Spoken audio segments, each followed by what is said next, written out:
Craig Gardner left the sporting director role on Friday.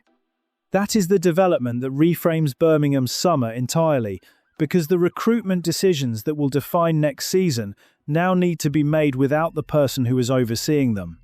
The timing is not ideal. The window is open, targets are being discussed, and the club is conducting interviews for a position that sits directly above the head coach in the decision-making structure. Dan Ashworth is one of 3 candidates, according to Football Insider.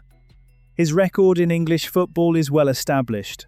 Brighton's rise into the upper half of the Premier League, Newcastle's return to European competition, a brief and turbulent stint at Manchester United that ended within 5 months, and then his appointment as the FA's first chief football officer in May 2025. The combination of that profile and that availability is unusual. Sporting directors of Ashworth's calibre do not typically become available for championship clubs, and the fact that Birmingham are in conversation with him at all reflects the ambition and financial weight behind the ownership group. The other 2 candidates, the former Sunderland sporting director Christian Speakman and the club's current academy director Mike Rigg, represent different kinds of appointment. Speakman built a coherent structure at Sunderland during a period of genuine progress. Rigg offers continuity and institutional knowledge. Neither carries the same external reputation as Ashworth, but reputation is not the same thing as fit, and Ashworth's recent track record at club level is more complicated than his Brighton years suggest. What Birmingham actually need from this appointment is not prestige.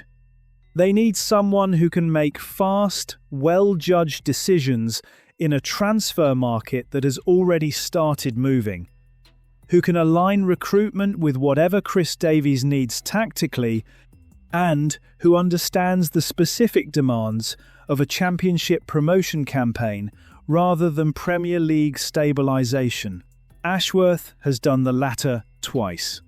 Whether the skills transfer cleanly to a division where squad depth, loan management and lower budget creativity matter as much as headline signings is a genuine question, not a settled one. The vacancy itself carries a wutrying. Gardner was in post for just over a year. He oversaw a League One title and then a mid-table championship season. His departure, following that sequence, tells you something about the expectations inside Knighthead Capital and how quickly the club's patience runs out when results fall short. Whoever takes the role inherits that pressure alongside the budget. If Ashworth is appointed, the story becomes about whether a director accustomed to working at the top of English football can redirect that experience toward the very specific challenge of getting Birmingham out of the Championship.